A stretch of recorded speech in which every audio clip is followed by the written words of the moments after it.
So if we take a look at the mark scheme for the 12 mark answer, now you don't need an introduction and you don't need a conclusion. You can treat each of these paragraphs like a mini 4 mark answer, making sure that you're linking that one factor back to the question. So an analytical explanation is given, which is directed consistently at the focus of the question. Accurate and relevant information, so not just name checking overall. But this should take you 15 minutes, this answer. So think about following the point, evidence, explain structure, using that, starting with the argumentative answer, then doing the evidence, then thinking as a result of, so the consequence, then going to therefore, linking it back to the question.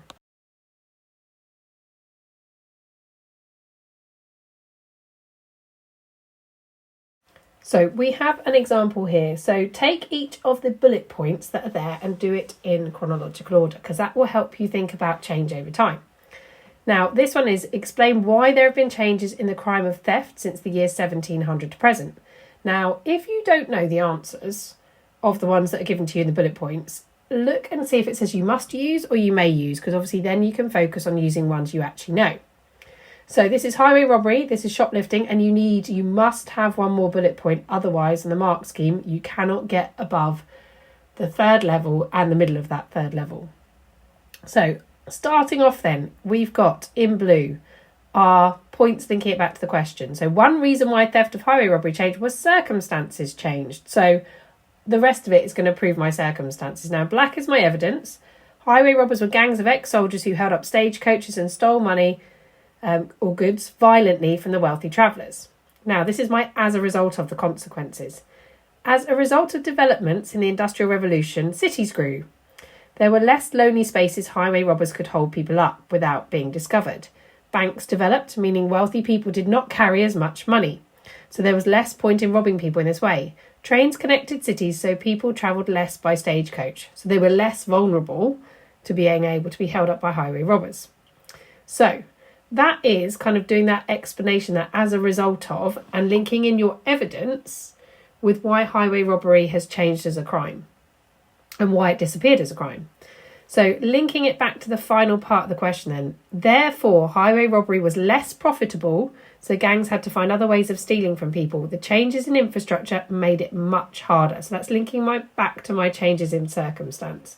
So if you do that for each factor, then you're going to get those top marks because you're really focused on the question, you're using very specific knowledge, and you're explaining the consequences of it.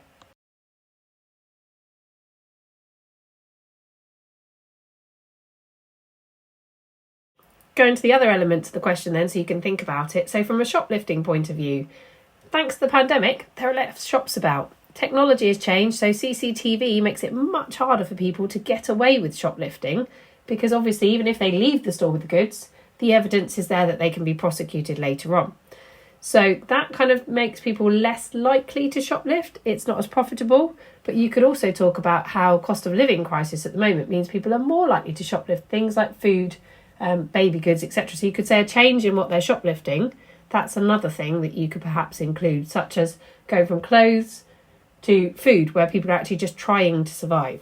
Okay, my final point I chose was identity theft, because actually this shows a big change to online. So technology means that it's, an easier crime to get away with. It's online, it's faceless, so you're not thinking about the people that you're stealing from.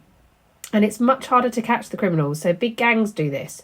There's larger amounts of data, so it's very profitable overall. You could think about credit card fraud as well, so you could think about how people are able to clone someone's credit card and go out and spend, so you don't think about the person you're stealing from, but you're stealing from that person. So technology has moved on to enable you to do that. And with card readers and things, people can walk along high streets if people haven't got their card protected, and they can just collect a certain amount of money from people with contactless. Now, obviously, phones have then developed, which means that you need somebody's face to then take from the wallet the money from that. So again, you can link to that saying, well, actually, technology moves on very quickly, which puts in safeguards and means that these crimes have to change. So think about, have you actually done this in your question overall? Have you linked it back to the key reasons, and have you given evidence from this?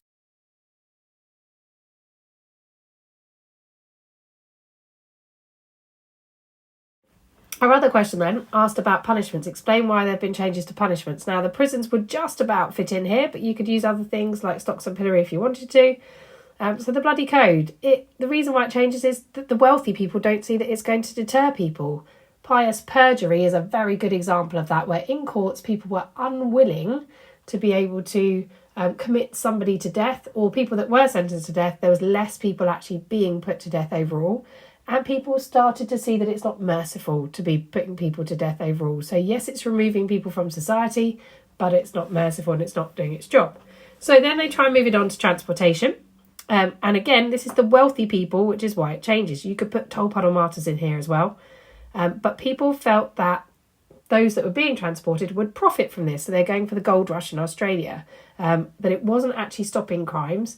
Now, we know that people didn't want to be transported. It would remove the breadwinners from people's families.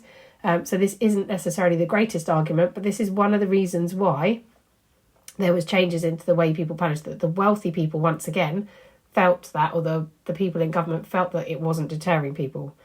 And finally, prisons. Obviously, this was a way to deter people, but they're also starting to think about rehabilitating people so they can live back in society and make sure people aren't schooled in crime.